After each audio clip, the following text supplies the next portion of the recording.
Kalau kasih ini kita lihat sebagai perjalanan yang 4 tadi, maka sekarang cinta itu apa? Cinta itu objektif dan rasional. Objektif, kita menemukan jodoh yang ideal, pasangan yang ideal tidak mungkin.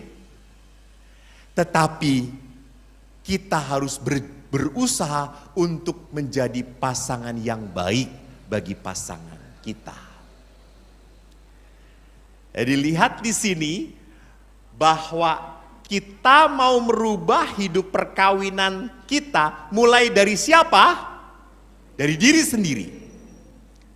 Dari diri sendiri. Dan perkawinan itu hanya bisa menjadi perkawinan yang menyejahterakan kalau apa? Kalau dua-duanya mengatakan engkau begitu berarti bagiku. Jadi kalau suami mengatakan engkau begitu berarti bagiku dan istri mengatakan aku tidak.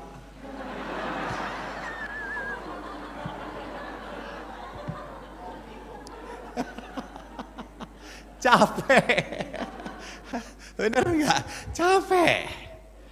Jadi akhirnya apa? Cinta suami misal 100%, istri cuma tinggal 20%. Gitu. Itu pun kalau masih ada ya. Nah, jadi di dalam perkawinan memang harus dua-duanya. Jangan hanya istrinya doang atau suaminya doang. Dan itu akhirnya hanya bisa terjadi kalau saya berusaha untuk menjadi jodoh yang terbaik bagi pasangan saya. Saya sebagai imam tinggal di pasturan, tentu dengan teman-teman yang tidak bisa kita pilih. Saya tidak pernah bisa milih, saya ingin dengan Romo Jumi karena kompak saya. Saya senang dengan Pastor Jumi. Tidak bisa. Saya harus ditempatkan oleh pimpinan dengan siapapun. Saya cocok atau tidak cocok, bahagia atau tidak bahagia, saya yang harus mengusahakan. Saya harus menjadi teman baik dari pastor saya. Jadi apa yang saya lakukan? Ya sudah, saya harus membuat teman-teman saya bahagia. Maka kalau saya dari mana-mana itu, seperti dari Bandung ini, bawa oleh-oleh pulang. Bawa oleh-oleh untuk mereka. Teman saya, ada satu teman saya, pastor, senangnya marlon, manuk londo. Itu kalau di rumah makan Ciganea, itu ada burung marlon namanya, manuk londo. Saya belikan, dia senang. Sehingga kalau saya pergi itu, kok jangan lupa ya. Gitu ya. Dia selalu pesan, walaupun tidak ngasih duit. Ya saya belikan, saya kasih. Saya ingin membuat dia bahagia. Saya sejak di Pratista pun sama. Kalau kemana-mana pulang, saya bawa oleh-oleh. Saya bawa membuat mereka senang. Kadang-kadang oleh-oleh itu misalnya kalau saya dari Jogja, gudeg. Ya sudah, saya panaskan sendiri. Saya bereskan, saya tata. Pagi-pagi saya siapkan sehingga teman-teman bisa makan. Senang mereka, senang. Walaupun teman saya kalau pergi nggak bawa oleh-oleh, ya nggak apa-apa Bu. Kalau saya mau baik itu urusan saya. Kalau dia seperti itu, saya tetap harus baik. Ini panggilan menjadi Katolik. Jadi panggilan menjadi Katolik itu walaupun dia tidak baik, saya tetap baik. Saya tetap baik. Saya tetap ingin membuat teman saya bahagia. Ini menjadi yang terbaik. Saya pun jadi begitu. Kalau tadi dikatakan bahwa dalam dalam cinta itu tidak boleh hitung-hitungan. Itulah Maka sama, saya pada saat melayani suami pun, saya tahu bahwa ini akan membuat dia lebih baik, lebih bahagia, lebih betah di rumah ini. Walaupun dia tidak pernah melakukan apapun gitu ya, walaupun dia biasa-biasa aja gitu ya. Gimana mas? Biasa. Enak nggak? Ya biasa. Nyakit tuh ya gitu ya. Ya hargailah, memang Anda punya pasangan biasa-biasa aja. Gitu ya. Kan ada pasangan yang memang tidak ekspresif, tidak bisa mengungkapkan. Wah, kan suami bule mah beda tuh, I love you, I love you, I love you gitu ya. Kayak burung beo di Pratista. Setiap pagi, I love you, I love you, I love you gitu ya.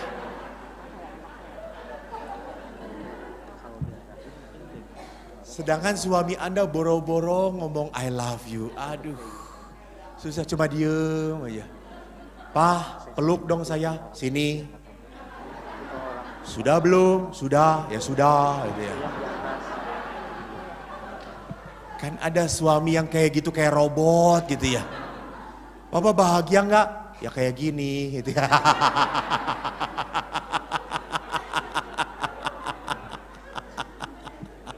Bahkan ada seorang istri, Romo, saya itu kan suatu hari sedang ingin banget disayang, sedang berpeluk, ingin bermesraan gitu ya. Anak-anak tutup telinga dahulu. Saya malam-malam pakai minyak wangi, Romo. Pakai daster yang transparan. Kamar sudah ditata bersih.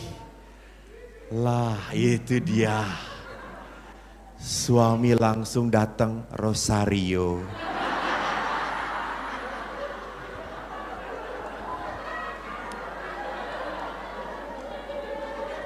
Saya nggak dilirik sama sekali, Romo.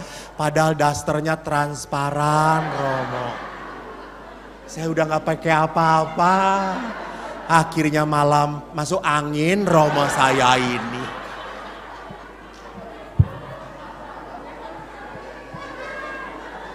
Kayak pepes ikan.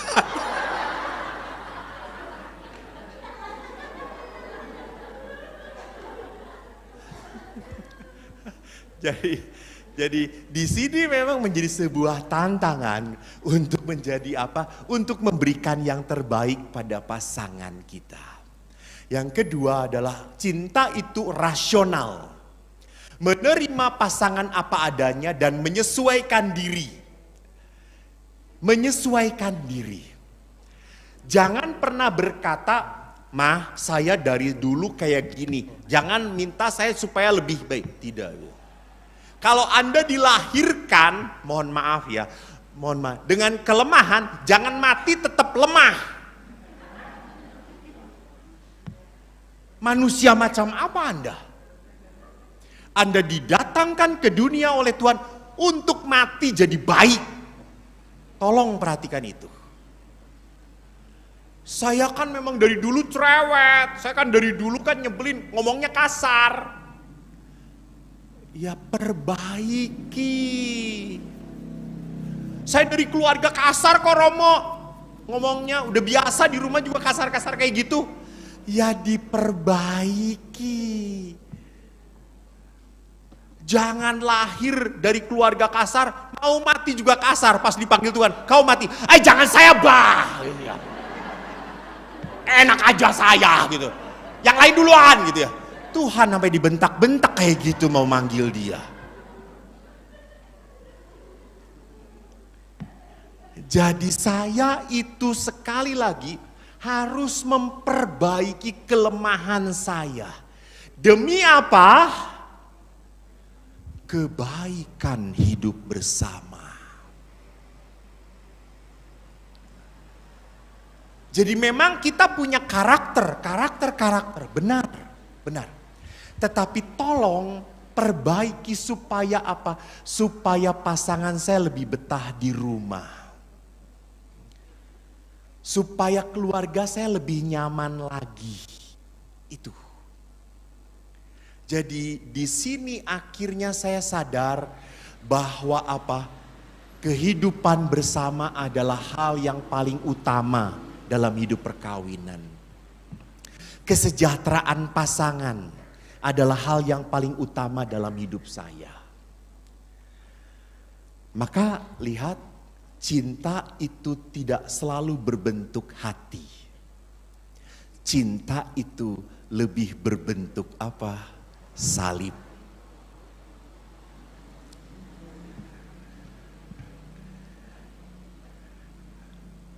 Jadi kalau cinta itu lebih berbentuk salib, berarti kalau kita mau mencintai, kita harus berguru pada sang cinta. Berguru pada jagonya. Siapa lagi kalau bukan Yesus? Apa yang Yesus lakukan? Dia memberikan dirinya sehabis-habisnya. Bahkan pada saat di kayu salib, di mana sebetulnya biasanya ya, saya baru baca buku dari Kardinal Fulton Sheen, beliau mengatakan orang yang disalib itu karena saking sakitnya secara fisik, mereka itu akan memaki-maki, akan bersumpah serapah. Bahkan mereka pun akan bersumpah serapah tentang hari kelahiran mereka. Mereka akan bersumpah tentang ibu mereka, tentang keluarga mereka. Mereka akan berkata-kata kasar, sekasar-kasarnya kalau orang disalib. Dan orang-orang itu mengharapkan bahwa itu pun keluar dari mulut Yesus. Tapi apa yang keluar dari mulut Yesus? Yesus berkata, Bapa, ampunilah mereka ini, karena mereka tidak tahu apa yang mereka lakukan. Ini dahsyat sekali. Jadi lihat, mencintai harus berguru kepada sang tersalib. Maka Ibu Teresa pun pernah memberikan sebuah kutipan indah dengan mengatakan, love until it hurts. Real love is always painful and hurt. Then it is real and pure. Jadi keindahan cinta, keaslian cinta baru kelihatan kalau kita sampai meneteskan air mata oleh orang yang kita cintai. Sampai kita sakit mencintai dia. Tapi saya tetap mencintai dia. Jadi di sini tuntutan yang tidak mudah. Oleh karena itu, tadi saya mengatakan, kenapa Bapak Paus Yohanes Paulus berkata, family pray together, becoming strong, stay together. Jadi akan menjadi semakin kuat. Maka apa? Cinta yang bisa seperti Yesus hanya mungkin terjadi kalau saya hidup dalam Tuhan. Kalau saya berada di dalam cinta Allah. Maka kalau manusia hanya ada dalam cinta dirinya sendiri saja, dalam emosinya saja, maka dia akan mudah sekali kecewa, mudah sekali putus asa, mudah sekali akhirnya gagal, dan akhirnya mengatakan capek mencintai dia itu. Ya, kan banyak orang yang mengatakan, aduh Romo capek nyayangin orang ini Romo. Sudah berkali-kali mengkhianati saya. Dia mah memang keturunan ucing garong, Romo. Nggak tahan lihat ikan asin.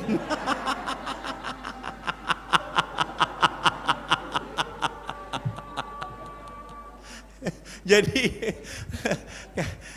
kenapa? Karena dia berpikir bahwa dia mencintai harus usaha sendiri. Capek kita, betul, akan lelah kalau usaha sendiri gitu.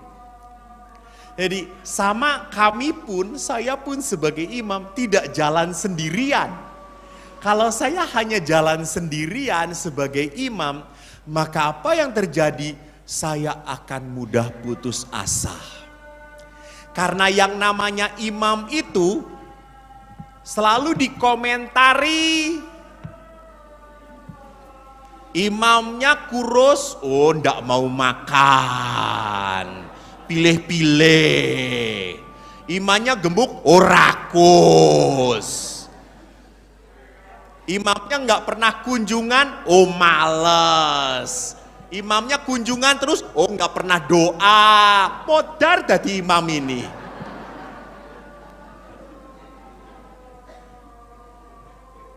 Jadi apapun yang dilakukan akan selalu dikomentari. Maka di situ pentingnya kita tinggal di dalam Tuhan. Sama, apa yang kita lakukan kepada pasangan pun selalu tidak pernah memuaskan pasangan. Maka banyak suami yang mengatakan, pastor saya mah salah lagi sama istri saya. Wah bener nak saya mah. Sare menghadap suami istri langsung, kamu bau ngorok. Membelakangi istri, masa kak istri sendiri mere bujur. Nya atuh kudu kumaha saya sarena cek suami teh. Akhirnya suaminya ngajalan ieu.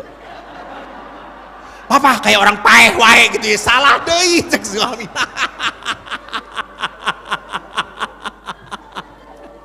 Akhirnya suaminya duduk aja ngeliatin istrinya. Lihat istrinya tidur supaya itu salah deh gitu.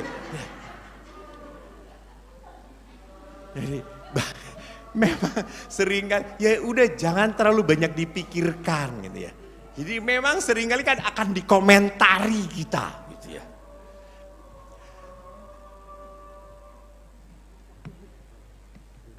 Break ya. Syukur pada Allah. Gua sedang nungguin kamu gitu. Bapak Ibu, sesi ini pertama ini saya berhenti di sini. Saya memperlihatkan tadi tentang apa? Tentang jalannya hidup perkawinan yang sering kali kita harus dituntut seperti apa. Sesi kedua kita akan berbicara tentang beberapa poin, beberapa hal yang bisa membangkitkan kembali hidup perkawinan kita. Nah, yang ingin saya sharingkan tentang hidup perkawinan. Bahwa saya menikahkan pasangan sudah banyak sekali. Lalu di dalam perkawinan selalu banyak hal yang indah yang saya lihat. Bagaimana seorang ibu, bapak pada saat menghantar anaknya menikah, mereka akan menangis. Kenapa mereka menangis? Karena sekarang anaknya pergi, meninggalkan keluarga. Dia mau membangun keluarga. Maka anak-anak kadang-kadang mohon restu. Dan di situ mulai perjalanan hidup perkawinan dari anak Anda. Menyedihkannya kadang-kadang ibunya terlalu baik. Karena terlalu baiknya ngerecokin keluarga anaknya. Terlalu baiknya. Sehingga dia punya anak laki yang disayang, kepada istrinya ngomong, nak kan nanti kan kawin dengan anak tante. Anak tante ini kalau pagi senengnya minum jus ya nak. Jusnya itu pisang dengan pepaya. Ingat ya, pisangnya tuh harus setengah mateng. Lalu istrinya, iya mi. Jangan terlalu mateng ya nak, gak enak itu. Iya mi gitu ya. Di depan maminya, iya mi. Di depan suami, mami lu tahu gak? Jadi tolonglah, seringkali kita harus tahu diri. Kalau sudah melepaskan anak, sudah, jangan gendoli. Maka sering kan saya berkata, pasangan yang paling berbahagia itu Adam dan Hawa. Karena nggak punya mertua. Tapi saya percaya mertua-mertua di sini kelihatannya baik-baik. Cuma kelihatannya. Saya kembalikan kepada pembawa acara. Terima kasih. Baik, sudah kenyang? Ya sudah, mau ngapain di sini lagi? Kan biasanya SMP toh. Sudah makan? Itu bukan anak-anak Tuhan. Baik, kita sampai ditinggal di sini bukan untuk kenyang. Kita ditinggal di sini untuk apa? Untuk semakin memahami bagaimana menjadi sebuah keluarga yang penuh kasih, yang diisi dengan kasih dari Allah. Tadi saya sudah memperlihatkan beberapa hal tentang perkawinan yang rupanya tidak mudah, tidak gampang. Dan semuanya tergantung pada diri saya sendiri.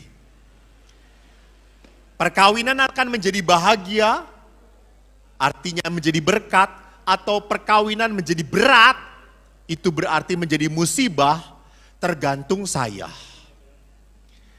Dan cinta itu bukan masalahnya hati, bukan, cinta itu adalah gambar sebuah salib. Karena cinta yang sesungguhnya terjadi adalah cinta yang memberikan. Saya akan memberikan hidup saya. Saya akan memberikan waktu saya. Saya akan memberikan tenaga saya. Saya akan memberikan perhatian saya. Di sini pentingnya suami istri untuk punya waktu bersama. Maka saya memperlihatkan beberapa poin nanti yang perlu kita kembali lagi apa? Bangun dalam perkawinan. Kenapa tidak mudah perkawinan itu dibangun? Lihat tantangan dewasa ini yang sering kali muncul adalah hedonis. Hedonis itu maunya enak doang, seneng doang. Yang penting gue asik. Yang penting asik. Jadi kalau yang tidak asik, saya selalu hindari. Maka lihat banyak juga orang ke gereja sekarang senangnya online. Karena online itu bisa mengikuti ekaristinya masih pakai sarung. Belum mandi juga boleh, walaupun sebetulnya tidak sopan itu, enggak bener itu. Nah, orang sudah terlena dengan apa? Dengan ekaristi online. Males ke gereja. Mau ketemu Tuhan hanya ngelihat layar. Bodoh. Di dalam ekaristi kita ketemu Tuhan, langsung ketemu tubuh Kristus. Langsung kita makan. Anda puas kalau pacaran jarak jauh?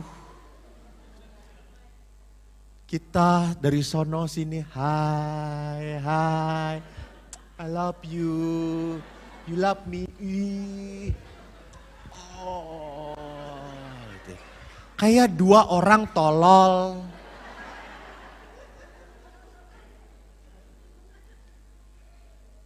Kalau pacaran bertemu jarak jauh terus nggak mungkin hamil. Apa mau seperti Bunda Maria? Dikandung karena Roh Kudus cuma sekali, tidak akan ada ulangan lagi. Jadi perayaan Ekaristi pun mengapa menjadi langsung, menjadi menarik? karena kita bertatapan langsung dengan Allah. Dan orang malas karena apa? Tadi, hedonis. Inginnya nyaman. Ke gereja juga kalau bisa cepat. Pasturnya khotbah jangan panjang-panjang.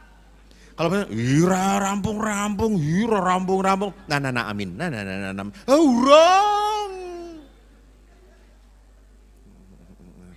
Kita sudah amin. Amin. Amin, atuh amin. Enggak usah atuh amin, kan bisa amin gitu ya. Sampai nanya si amin teh kemana? Iya teh, itu teh. Jadi kita hedonis itu inginnya serba enak. Anak-anak pun sama, jangan sampai anak-anak itu mau makannya enak doang. Jadi yang cocok doang. Mamanya sudah makan, sudah masak, coba aja tes anak Anda. Masak seenaknya lalu kasihin McDonald, pasti yang dimakan McDonald. Atau Kentucky Fried Chicken. Tidak menghargai pekerjaan yang dilakukan. Karena apa? Hedonis tadi. Juga sama, saya seringkali aneh. Orang tuanya yang sekarang kalau jalan-jalan yang gendong anaknya babysitter. Susternya. Semua dirawat oleh susternya. Maka pada saat susternya pulang kampung, anak ini nangis. Karena ditinggalkan oleh yang disayangi. Mamanya ngomong, nak mama pergi ya. Nggak nangis anak ini. Karena anak ini anaknya suster. Jadi lihat di sini kenapa dunia sekarang sampai seperti itu. Karena hedonisme. Dan konsumerisme artinya apa? Sekali pakai, minum, makan. Konsumerisme itu yang penting apa? Menghabiskan. Jadi saya hanya berpikir untuk apa? Menghabiskan, tidak menjadi orang yang produktif. Di gereja juga banyak orang yang cuma nonton doang. Datang ke gereja, jawab imam, malas. Tuhan bersamamu. Ayo. Ini lagi. Ayo. Bahkan ada yang saya ke depan itu komuni kan tubuh Kristus. Kan harusnya jawabnya amin. Ya tubuh Kristus. Kok males. Tidak akan pernah membuahkan berkat, tidak akan pernah membuahkan daya hidup beriman yang kuat. Ini tantangan.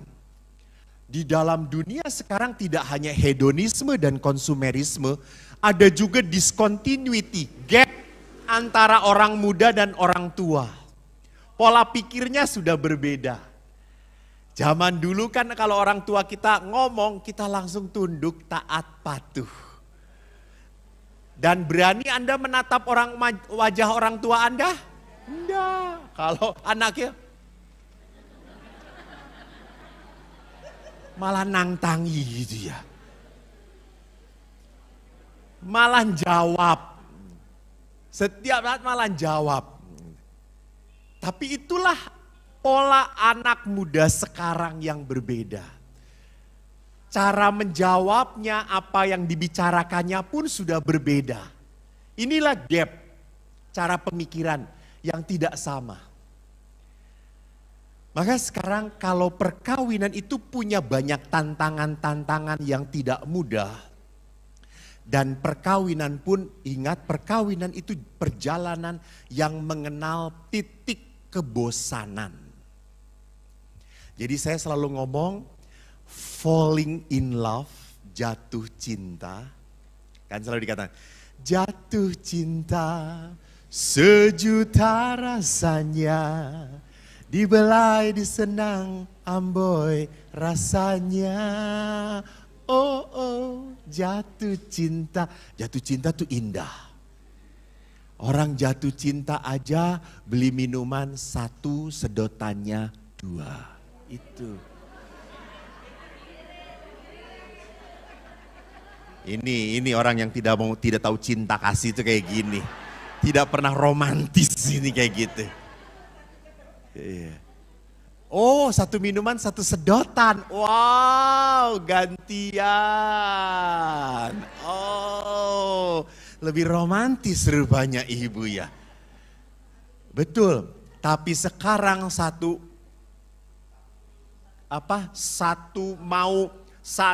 gelas dengan suaminya aja bau mambu gitu ya.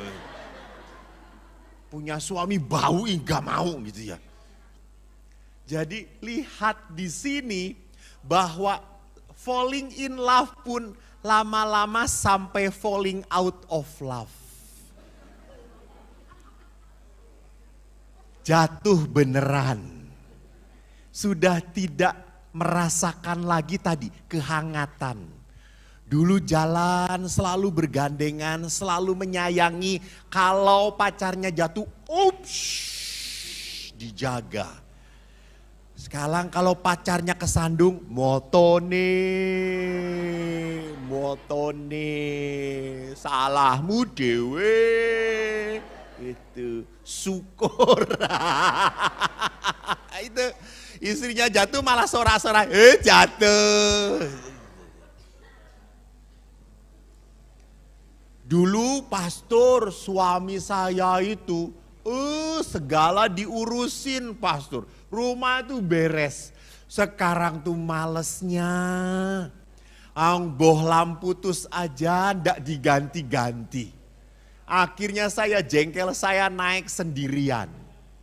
Dan suami malah ngomong, hati-hati bu, hati-hati, nanti jatuh.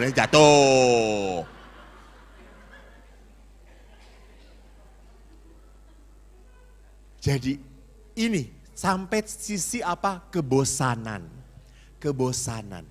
Kalau orang sudah sampai titik bosan dalam perkawinan, akhirnya ngomong sedikit pun ujungnya berkelahi.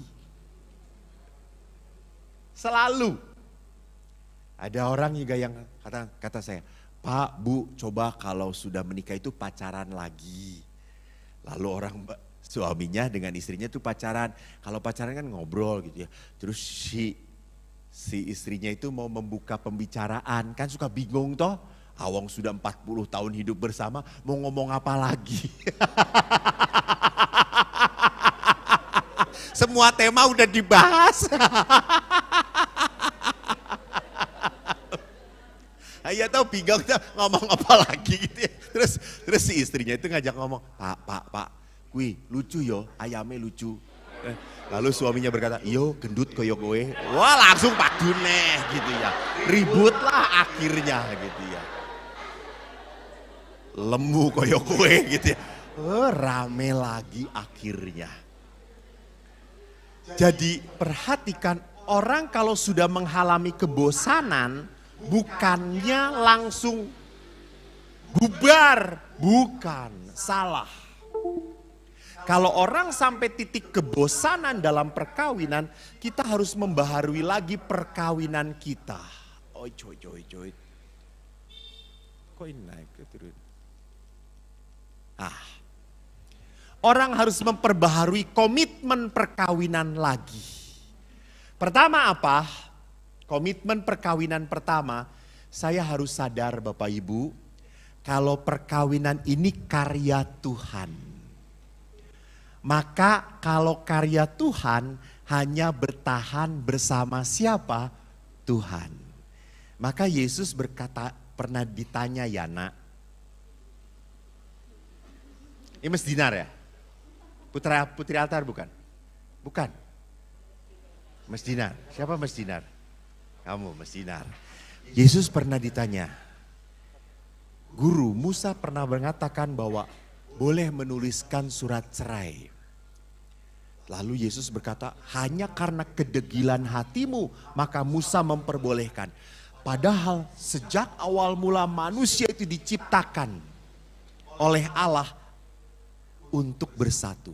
Maka Yesus berkata, apa yang dipersatukan Allah? Awang aku takon ini kok semuanya yang menjawab, ya Allah. Lihat ibu-ibu nggak tahan mulutnya, nggak tahan. Saya nanya anak, semua langsung ngomong.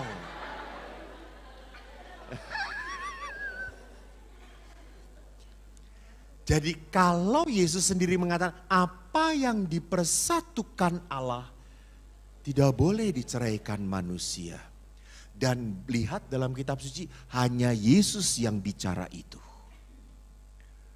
Di dalam perjanjian lama tidak ada kata-kata itu. Maka Yesus mengatakan bahwa perkawinan itu adalah jalan Tuhan. Karya Tuhan. Maka kita di dalam gereja Katolik mengatakan panggilan Tuhan. Ada yang panggilan untuk menikah, ada yang panggilan untuk selibat. Ada yang selibat menjadi rohaniwan, ada yang selibat tidak menikah karena keinginannya sendiri. Memang tidak juga mau menjadi rohaniwan. Boleh, bisa. Jadi memang ini anugerah Tuhan. Maka kalau ini adalah karya Tuhan, kita hanya kuat bertahan kalau tinggal dalam Tuhan. Yesus sendiri mengatakan, akulah pokok anggur, kamulah ranting-rantingnya. Barang siapa tinggal di dalam aku dan aku di dalam dia, ia berbuah banyak. Sebab di luar aku, kamu tidak dapat berbuat apa-apa. Jadi kalau kita tidak pernah tinggal di dalam Tuhan, kita tidak akan pernah bisa menerima kelemahan pasangan kita. Kalau kita tidak tinggal di dalam Tuhan, kita akan jengkel dengan anak kita yang bodoh. Kalau kita tidak tinggal di dalam Tuhan, kita hanya berpikir bahwa uang itu adalah segala-galanya. Maka ada orang yang cari uang terus. Lupa dia punya waktu untuk keluarganya. Memang uang perlu. Tetapi jangan sampai uang itu menjadi berhala. Menjadi nomor satu. Yang akhirnya apa? Yang akhirnya mengalahkan hubungan keluarga. Percaya tidak? Uang tidak bisa memberikan kebahagiaan. Betul atau tidak? Uang tidak bisa membeli kebahagiaan. Toh orang yang kaya belum tentu bahagia. Jadi uang itu tidak bisa membeli kekayaan. Betul? Kau baru sedikit yang jawabnya. Betulkah bahwa uang tidak bisa membeli kekayaan? Tapi kalau Anda malam ini diberkati dengan uang banyak, mau atau tidak? Yeay.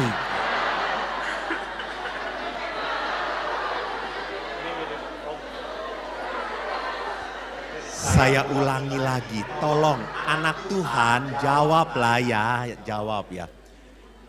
Kan orang kaya belum tentu bahagia, benar kan? Kata-kata saya, maka kesimpulannya uang tidak bisa membeli kebahagiaan. Betul? Betul. Kalau Tuhan mau memberi uang banyak malam ini, maukah?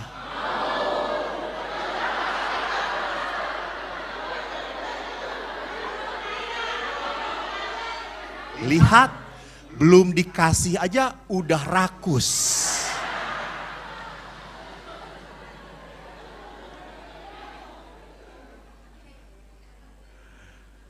Jadi saudaraku yang terkasih, hati-hati gitu ya. Kalau kita tidak tinggal di dalam Allah, kita seringkali terjebak dengan manusiawi kita. Tadi, maka kita terjebak dengan kelemahan kita, terjebak dengan emosi kita. Kalau sudah tidak tahan dengan pasangan, akhirnya saya hanya jengkel. Kapan dia mati? Jadi seolah-olah yang membuat saya bisa bahagia adalah kematian pasangan saya. Itu berarti Anda tidak bisa membangun relasi yang baik dengan pasangan Anda.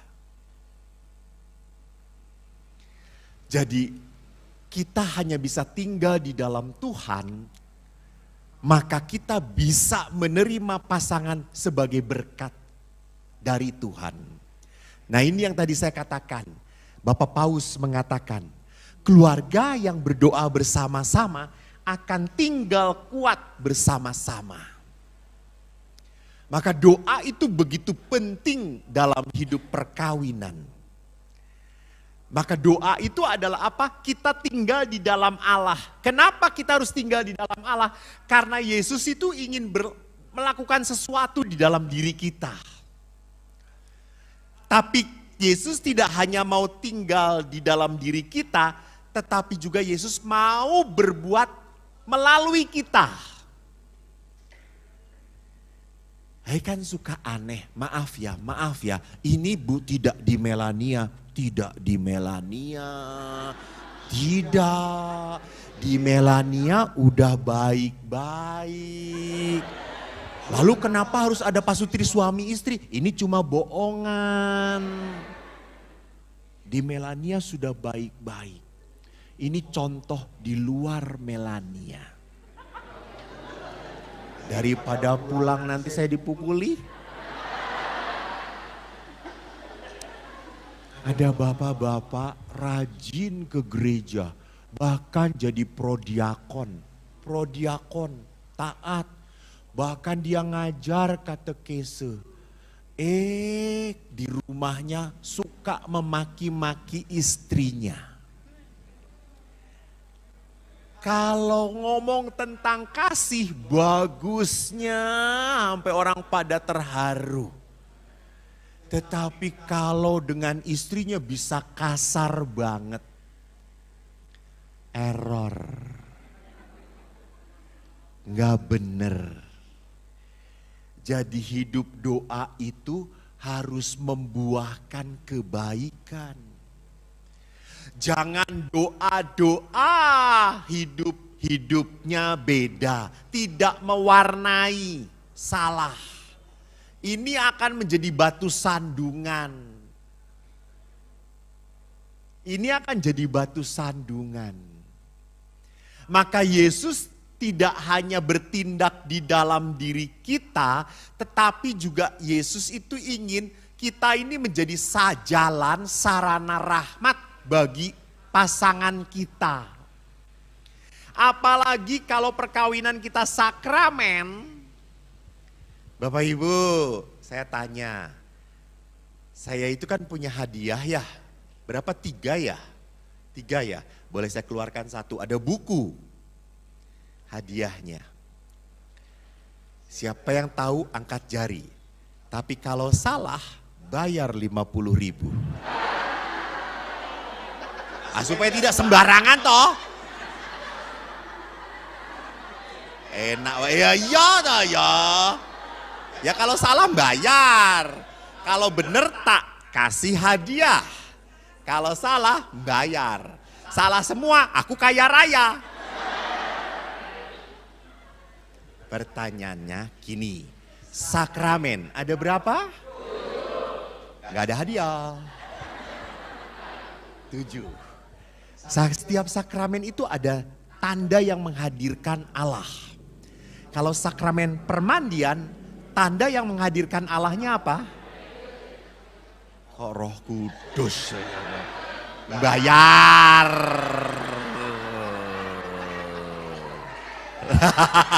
urung, saiki urung. Nanti, ini masih latihan. Masih latihan. Kalau permandian itu tandanya air. Air yang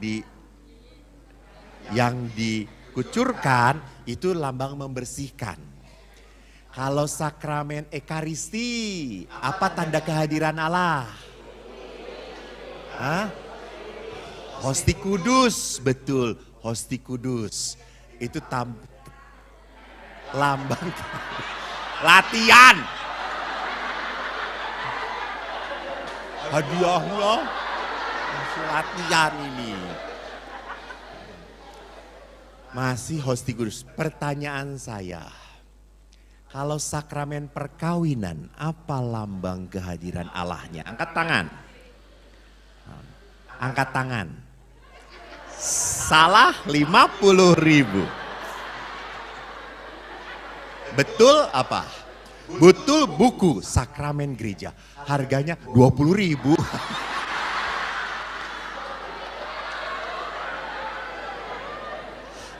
Ya wes, yang salah 10.000, 10.000. Kalau perkawinan,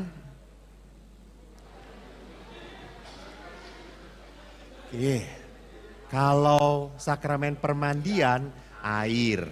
Kalau ekaristi, hosti. Kalau perkawinan, lambang kehadiran Allahnya, apa? Bu? Apa bu? Lebih keras bu? Cincin, 10.000.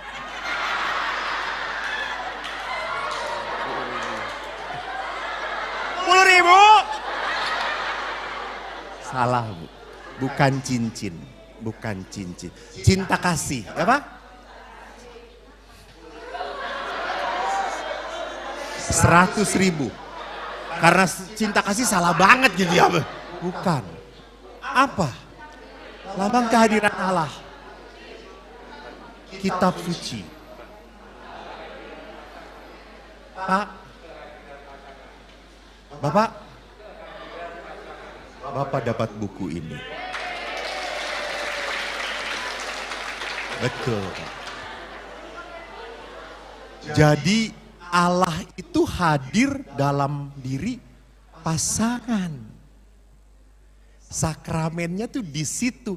Maka tindakan utama perkawinan itu pada saat janji perkawinan. Itu sakralnya. Karena di situ sakramen itu muncul. Maka Allah itu hadir dalam diri siapa? Pasangan. Pasangan. Baru sadar ya Bu ya. Ini tadi cincin. Ya Allah. Cincinnya sekarat, ya perkawinannya sekarat. Modern kok lama gitu ya. Jadi bukan cincin, bukan juga buka kerudung. Kok kayak gini sih? Bukan. Tetapi apa? Janji dan di situ kehadiran sakramennya siapa? Pasangan itu. Ini tanda kehadiran Tuhan. Maka Tuhan itu nyata hadir dalam hidup perkawinan saya lewat siapa? Pasangan. Kalau Anda tidak berhasil menghadirkan Allah ke dalam diri pasangan, Anda menyia-nyiakan berkat Tuhan. Maka inilah sakramennya. Kita bertugas untuk menghadirkan Tuhan dalam diri pasangan saya. Ini sakramentalitas gereja. Nyata. Di sini, maka saya itu sarana berkat untuk pasangan saya. Maka coba setiap hari mikir. Mikir kok neng kene.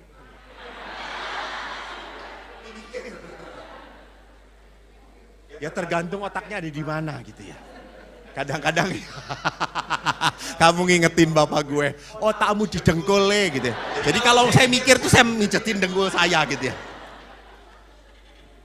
Setiap hari kita harus berpikir, apakah saya sudah membuat pasangan saya bahagia?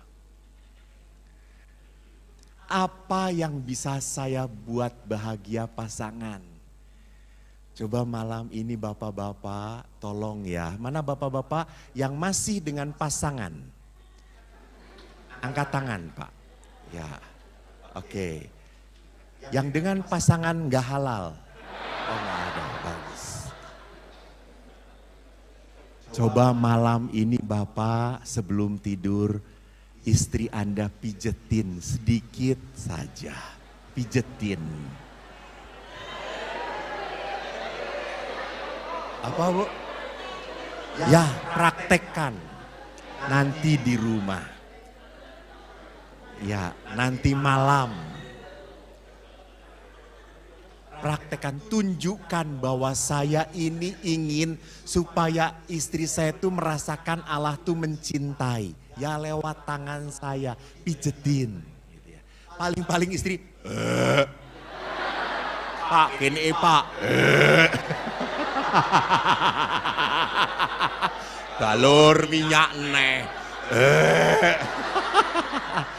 Metu genderwone, kuntilanake metu kabeh gitu ya.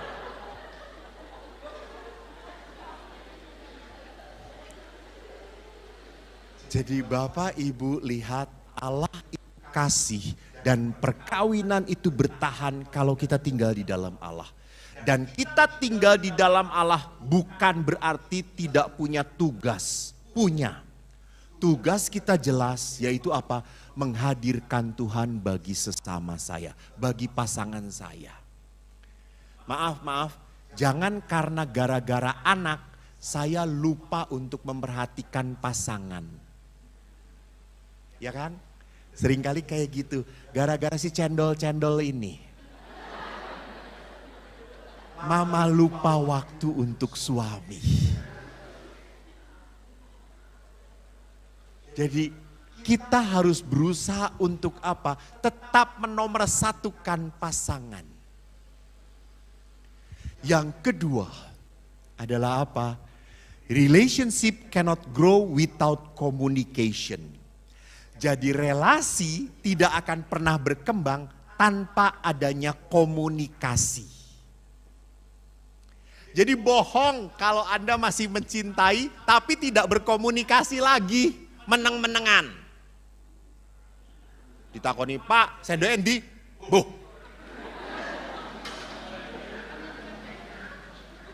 Panjine, boh. Boleh dewe. Ya. Kalau sampai tidak ada komunikasi, sebetulnya kita sudah bukan mencintai lagi, kita sudah tidak peduli lagi. Dan hati-hati, cinta, mengasihi, lawannya adalah apa? Tidak peduli. Jadi kalau tidak peduli itu berarti apa? Suami mau pergi kemanapun, nggak ngomong pun malah seneng. Pak yang lama. Nah, biar sepi di rumah. Ini contoh. 10.000 bayar lagi. Ibu banyak utang ada saya ini.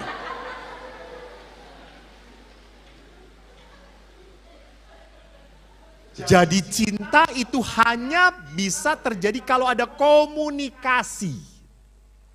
Komunikasi itu macam-macam. Pertama, komunikasi itu bisa berbicara tentang pendapat, diskusi. Diskusi itu yang namanya diskusi pasti cari solusi. Diskusi itu berarti siapa yang paling masuk akal, siapa yang paling benar, alasannya jelas, itu benar. Itu diskusi. Contoh, anak kita pinter. Yuk sekolahkan di tempat yang bagus. Di mana di sini kalau yang bagus?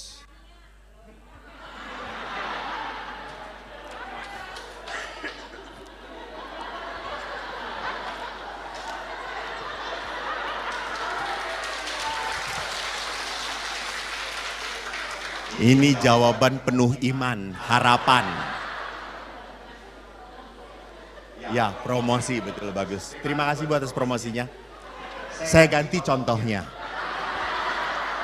Karena menyakiti nanti. Gantinya apa ya? Nah, misalnya anak kita mau kawin. Kita mau pesta. Ke eta gerejana Melania deh, ya Allah. Ada helm nggak ditutup?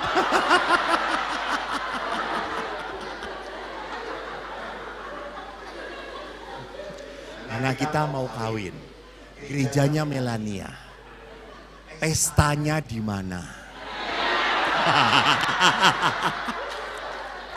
Oke. Lalu ibunya ngomong, Melania, murah, promo Jumi membager gratis. Tapi langsung bapaknya, Bu, apa enggak malu sama besan? Malu toh.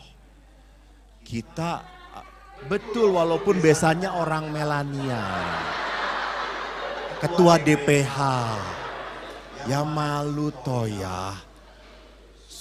Lebih bagus lagi sedikit di hotel. Supaya orang-orang ini. Tapi Pak mahal Pak ini. Dihitung-hitung mahal. Nah ini. Diskusi itu akhirnya. Oh akhirnya suami mahal Pak. Bisa 5 kali lipat. Nanti anak kita malah jadi gak punya bekal. Oh ya sudah Bu. Ibu benar. Hidup Melania. Nah itu diskusi. Menangnya karena apa? Ngotot. Untung bukan istri saya. Tapi saya kagum loh, bener kagum. Anda itu tinggal di Melania yang seperti ini pun sangat mencintai gerejanya gitu ya. Hebat. Mati dan kenapa kok Melania?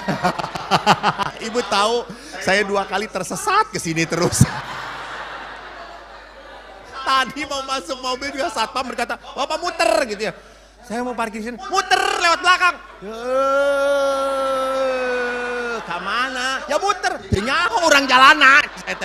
Nggak terjadi ya seminarnya cek saya teh. Oh Bapak salah, pasur. Oh boleh. Pasur mah kalau pasur boleh. Tidak pernah nonton YouTube dia rupanya. Saya tanya, Bapak nggak nonton YouTube ya? Nggak punya pulsa Romo. Oh itu, Satpam Melania itu.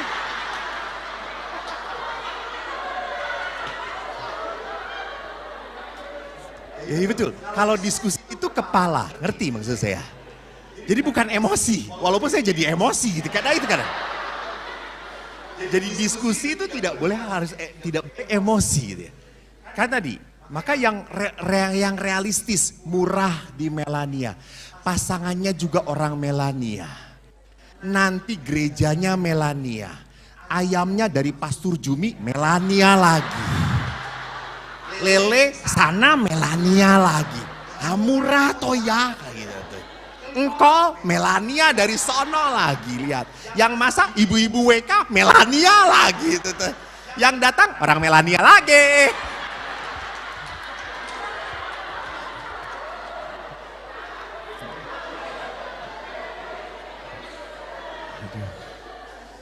Saya ingin sekali-kali menjadi pastor paroki di sini.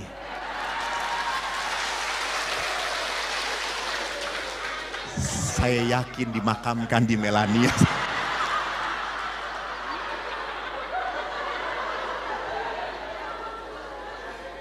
Lihat, jadi diskusi. Jangan mah didoakan.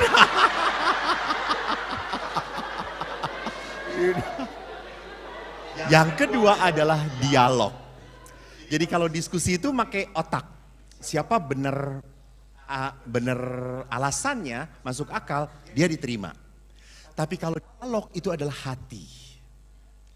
Dialog itu perasaan. Kalau Pak, saya kok jengkel ya hari ini, capek banget. Lalu si bapaknya juga pulang kerja, lalu ngomong, Mami teh nggak tahu saya juga capek. Nah, lihat, ini tidak menanggapi dialog dengan hati. Jadi dialog itu kalau didengarkan cukup terima saja. Oh kamu capek ya, ya sudah istirahat dulu, istirahat. Saya jamin istri dibegitukan bahagia. Apalagi kalau istri, mama capek istirahat ya. Udah mama istirahat, sini akan papa beresin.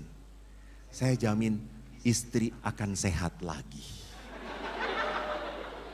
Bener?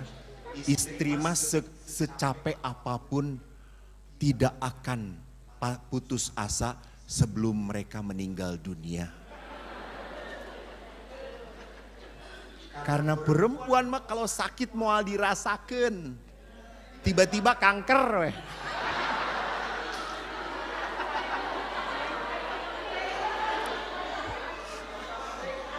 Jauh toh ibu-ibu mah penyakitna naon masuk angin. Ya saya tahu betul.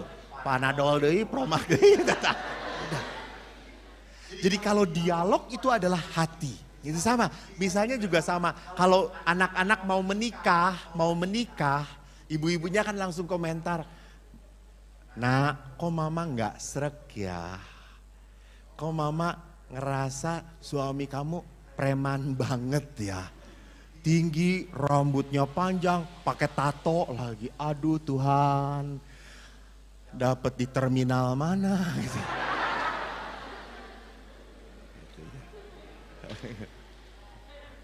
Jadi bukan di Melania ya pasti ya.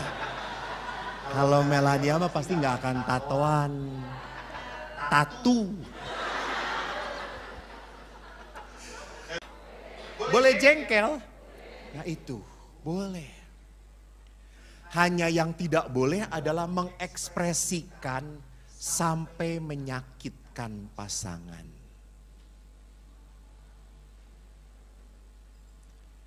Jadi kita kecewa, kita marah, kita jengkel, manusia berarti Anda. Anda belum kuntilanak. Yang tidak punya perasaan. Bukan. Yang ketiga, komunikasi itu komunikasi badan, nonverbal. Tadi yang saya katakan, mijetlah, menatap pada saat diajak ngobrol, tatap mata pasangan Anda.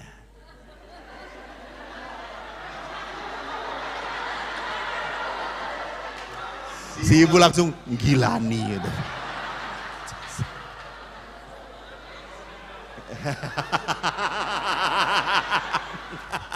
Pantasan mau bergetar ada suaminya.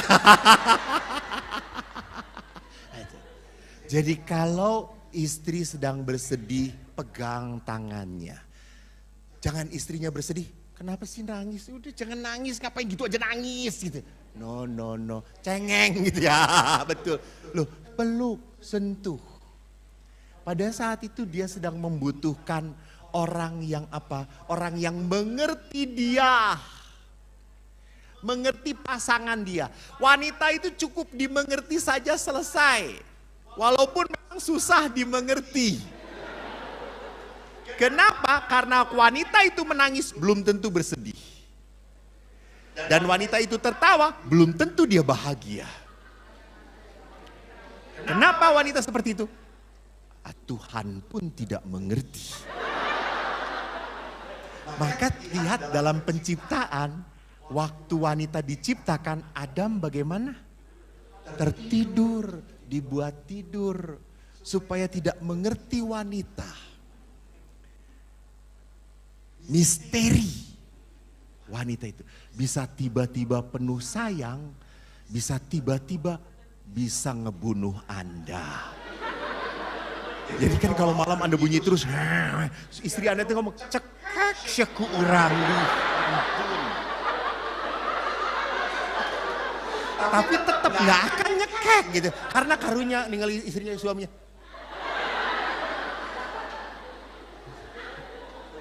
Betul tuh.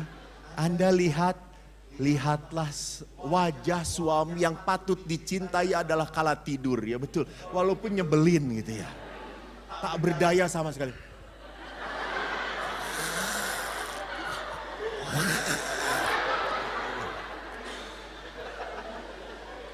Dan Anda dari jam 11 sampai jam 1 cuma kukulisikan. Balik kiri, balik kanan, jungkir balik, depak gitu ya. Tidak tidur-tidur. Hai, di sini lihat bahasa nonverbal adalah tadi, bahasa fisik. Dan keempat adalah komunikasi apa? Seksual. Tapi saya lihat di sini beberapa sudah menopause. Sudah andropause. Sudah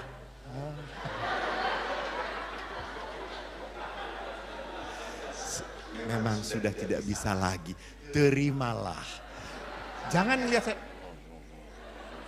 Jangan, ini memang kehidupan sampai titik di mana kita menopause.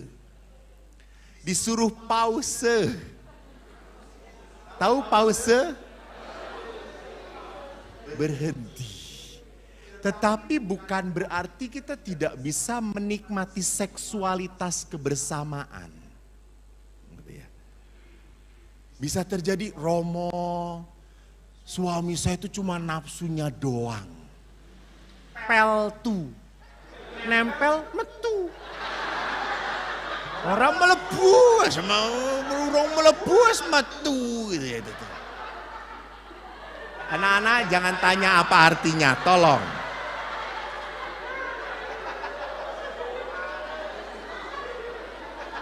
Ya salah sendiri, ini kan seminar orang tua.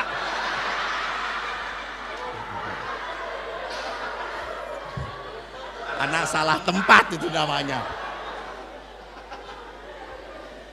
Jadi memang ada saat secara seksualitas kita sudah tidak lagi katakanlah bisa berhubungan intim. Tetapi intimitas bukan hilang, tetap dijaga. Tadi saya lihat ibu bapak pun sudah berapa puluh tahun Pak? 44 tahun, betul. Bapak tadi makan siapa yang ngambilin? Siapa yang mengambilkan? Sendiri-sendiri. Sebetulnya istrinya mau ngambilin, tapi semuanya enggak, aku dewe. Karena kalau suaminya kan cuma duduk dengan cuma kuahnya dengan nasinya. Ini biar sehat.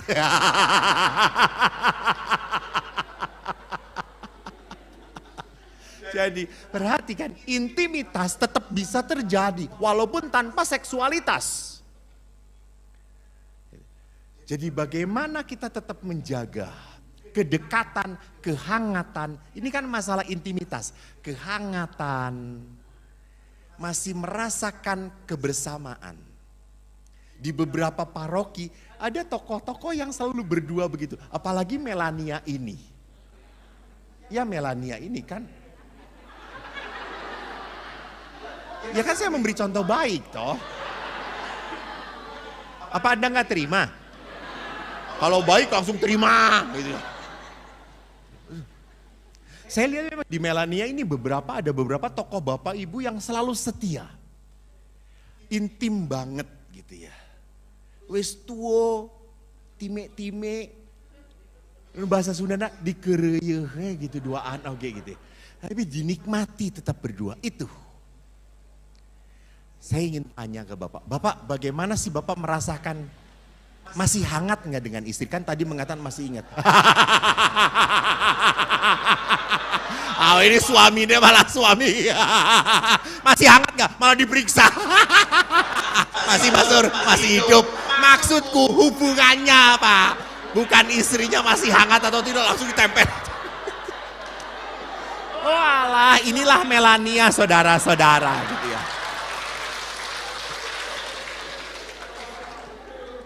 Ya Pak.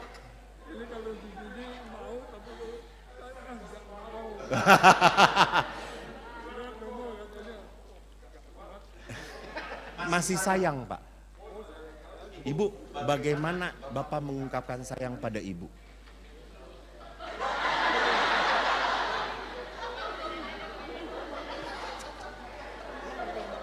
Oh.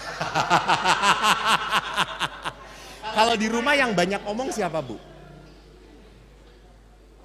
Oh saya. Jadi lihat keintimitas ini terjadi tadi kuncinya ibu mengatakan apa? Kuncinya muncul. Ibu mengatakan saya nerima, saya menerima. Menerima. Jadi kalau menerima itu berarti apa? Ya. Iya. Saya mau ngomong itu Pak tadinya Pak.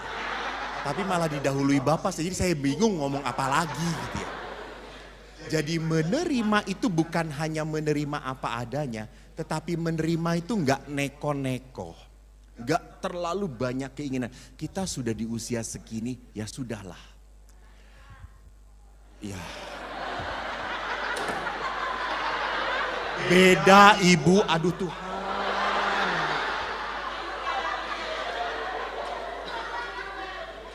Ini saya seminar lama-lama saya jengkel saya ini. Padahal Romo Jumi masih minta yang kedua. Romo give up nggak jadi. Menerima bukan pasrah begitu saja, bukan. Menerima itu berarti apa? Saya berani, ini saatnya yang harus saya terima. Contoh, usia saya 53 tahun. Masih muda, betul. Terima kasih. Ya udah jangan beda 10 tahun. Lalu saya senang sekali bersepeda. Saya senang bersepeda. Saya sering kali bersepeda itu satu hari bisa 50 kilo. Nah kemarin ini saya sebetulnya sedang sakit. Saya naik sepeda, naik mobil mengendari sendiri dari Bandung, Jakarta, pemberkatan, Jakarta langsung ke Bandung lagi, misa pemberkatan, misa syukur, pabrik. Saya ke Semarang, ada pemberkatan perkawinan, balik lagi ke Jakarta, nyetir sendiri. AC di tangan saya nyemprot dan akhirnya tangan saya kebas. Saya pikir orang Jawa, masuk angin. Dikerok. Dikerok lumayan. Lalu setelah dikerok lumayan, saya naik sepeda 50 kilo. Lah kok masih sakit ya? Saya dari Tangerang naik sepeda ke Rangkas Bitung. Kurang lebih 50 kilo juga satu jalan. Enggak 2 jalan, saya naik kereta api dulu, baru 20 kilo saya naik. Jadi total 75 kilo saya naik sepeda. Pulang ke rumah, badan saya setengah sakit total. Saya telepon dokter Romo cedera. Romo pembengkuan otot. Langsung saya harus diterapi karena setengah tangan saya gak bisa bergerak naik ke atas. Saya ngangkat piala cuma segini doang. Kenapa sampai seperti itu? Karena saya tidak nerimo diri saya. Saya tidak muda lagi. Maka sama, dalam relasi pun saya harus benerani menerima lagi. Saya bukan muda lagi. Maka ini, dalam relasi komunikasi seksual pun tidak bisa, tetapi bukan berarti kita tidak bisa intim lagi. Dan yang terakhir apa? Pengampunan. If we really want to love, we must learn how to forgive. Jadi pengampunan itu bukan masalahnya adalah memang pasangan saya sudah berubah Romo. Jadi saya ampuni. Bukan. Bukan karena pasangan saya memang layak diampuni Romo. Bukan. Saya mau mengampuni supaya apa? Supaya perkawinan saya baik kembali. Jadi bukan karena kalau saya mengampuni pasangan itu bukan karena pasangan sudah baik. Bukan. Kalau Anda mensyaratkan pengampunan sampai dia baik dulu, nggak akan pernah mengampuni pasangan. Saudara-saudara, saya menutup dengan sebuah kesaksian. Seorang ibu dengan 3 anak menikah sudah sekian lama, akhirnya dia ditinggalkan oleh suaminya pergi. Pleng begitu saja. Sang istri tetap setia. Dan dia tetap mengatakan kepada suami, "Mas, saya tahu kamu sudah pergi, kamu sudah menikah lagi. Tapi kalau kamu pulang kapanpun, kau tetap suami saya. Dan kau tetap bapak dari anak-anak kita. Saya kecewa, saya marah, saya jengkel, ya. Tapi bagaimanapun kau suami saya." Dan suaminya, saudaraku, pulang kembali pada saat stroke.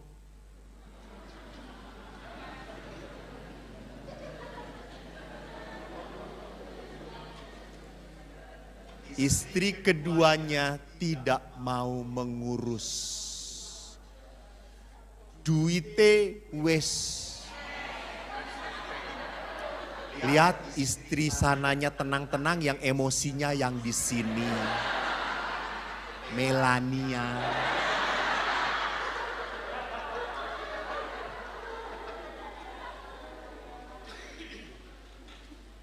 Dan istri itu pun hebatnya apa? Ngurus suami itu sampai meninggal dunia.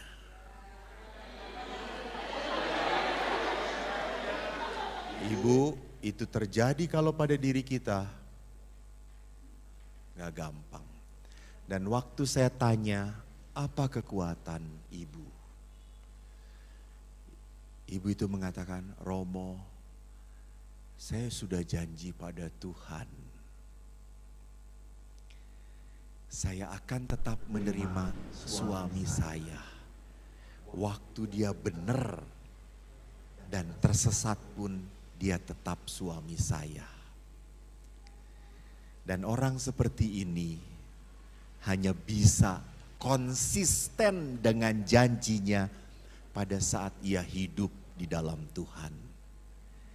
Dan saya yakin Anda adalah orang-orang yang hidup di dalam Tuhan. Tuhan memberkati.